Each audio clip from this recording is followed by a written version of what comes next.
이더리움 가격에 가장 크게 영향을 받을 수 있는 비트마인, 그리고 샤플링크, 이 이더리움 코파운더죠. 조엘 루빈이 이 세 명이 만들었던 것 자체도 이해관계가 명확하게 연라인된 사람들이 이더리움의 가격을 높이기 위한 자생적 노력을 만들어서 지원하기 시작했다라는 게 이제 이더리움의 가격에 직접적으로. 안녕하세요. 오늘은 오랜만에 그 이더리움에 대한 조금 더 긍정적인 이야기를 하나 전달을 해드리려고 합니다. 최근에 여러 가지 이슈들을 겪었죠. 그래서 그걸 해결하기 위한 어떤 방향성 측면에서는 이런 가능성이 있을 거다, 이걸 이렇게 해석을 하시는 게 맞다라고 제가 이야기를 드렸지만, 아직 그 등장이 이제 구체적으로 행동으로 이어지는 모습을 봐야지 실제로 알 수가 있을 텐데, 관련된 노력이 벌써 나와서 해당 내용을 좀 전달을 해드리려고 합니다. 자, 일단 먼저 있었던 일들, 핵심 개발자들이 이더리움 생태계에서 올해만 8명 이상 나가는데, 핵심 개발자와 그 공동 대표 같은 사람들이 나갔다는 측면에서는 굉장히 심각한 이슈였었어요. 그러면서 이거 이더리움 망하는 거 아니냐 뭐 등등에 대한 우려를 많이 나왔는데,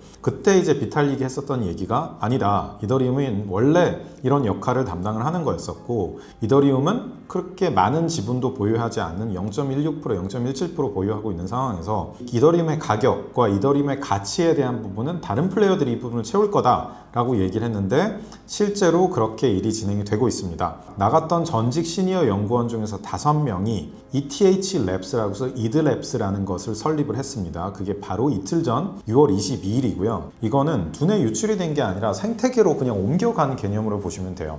자, 멀티노드라고 해가지고 이더리움은 이제 만들어가는 생태계인데, 그 중에서 특정 역할을 나가서 만들어가는 그 역할을 한 데가 벌써 나오기 시작했다라는 측면에서 이더리움 생태계는 굉장히 자생적인 구조로 돌아가고 있구나 라는 것을 이야기를 해준 거죠. 그 관점에서는 조금 더 그걸 자세히 말씀드리려고 하면은, 재단 같은 경우에는 우리는 본질 중에서 여러 노드, 여러 생태계 플레이어 중 하나로서 원래는 이제 뭐 보안이라던가 그때 얘기했던 몇 가지 핵심적인 역할 위주로만 이더리움 재단 담당을 할 거다라는 이야기를 했는데, 이거를 좀 비유를 해서 설명을 드리면, 이더리움 같은 경우에는 로켓 발사대 같은 역할이라고 생각을 하시면 돼요. 궁극적으로는 달까지 가는 게 목표였다라고 하면은 발사대는 발사대의 역할이 있는 거고, 올라가면서 1단계 추진체, 2단계 추진체를 쏘면서 분리를 해서 가게 되는데, 1단계 추진체가 1단계 추진체 역할까지만 했다라고 해서 비난을 받지 않는 것처럼 이더리움 지원도 마찬가지이다. 다음 추진체 역할이 나올 거다라는 얘기 차원에서 이더리움 랩스, 이드랩스가 그 역할을 하겠다는 건데, 여기가 하고자 하는 것들이, 이더리움은 글로벌 결제의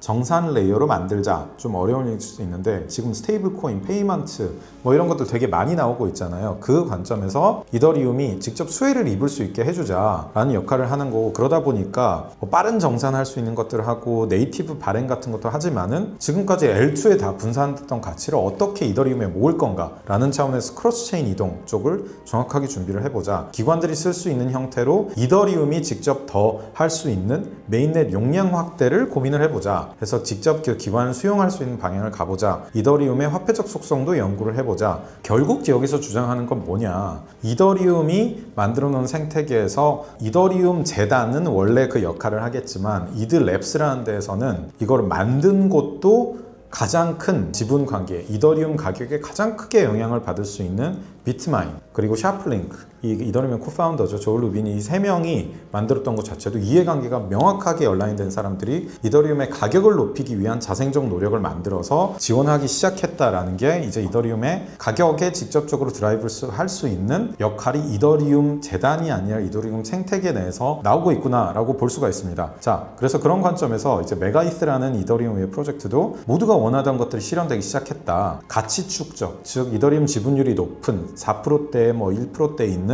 들이 나와서 실제 성과까지 만들어내기 위한 노력들이 온라인 되고 있다. 그리고 벤클리스라는 되게 유명한 이제 유튜브이자 그 블록체인 이제 리서치 기관에 있는 데이비드 호프만 같은 경우도 이더리움 재단에 실망을 해가지고 이더리움 팔고 나갔던 인물인데, 그럼에도 불구하고 그 이드랩스가 나온 방향이 이더리움의 가장 밝은 미래다라고 호평을 할 정도로, 어떻게 보면 이제는 비록 출발점 선상에 있긴 하지만 실제로 이더리움 가격에 해깅이 된 이해관계자가 이더리움의 가격을 만들어가기 위한 노력, 자생력이 증명이 되고 있는 그 시작점이 명확하게 보인다라는 측면에서 우리가 그렇게 반신반의했던 그런 이더리움의 생태계 방향이 실제로 그렇게 돌아가는 거구나. 비트코인은 재단이 없어도 돌아가는데 이더리움은 안 된다라고 했었던 그런 반론들을 잠재울 수 있는 요소가 정말 얼마 안 돼서 시행되는 것들을 보면서 정말 이더리움은 그 내공이자 이 펀더멘털이 되게 강하게 있구나라는 거를 다시 한번 생각을 해볼 수 있는 계기가 됐던 것 같습니다. 그래서 이더리움 걱정하시는 분들 많고 지금 시장 안 좋아서 걱정이 있으신데 우리가 이제 펀더멘털 측면에서 걱정했었던 그런 우려는 좀 덜 하셔도 될 것 같다라는 측면에서 내용 전달 드렸습니다. 네, 오늘은 여기까지 마치도록 하겠습니다. 오늘도 들어주셔서 감사합니다.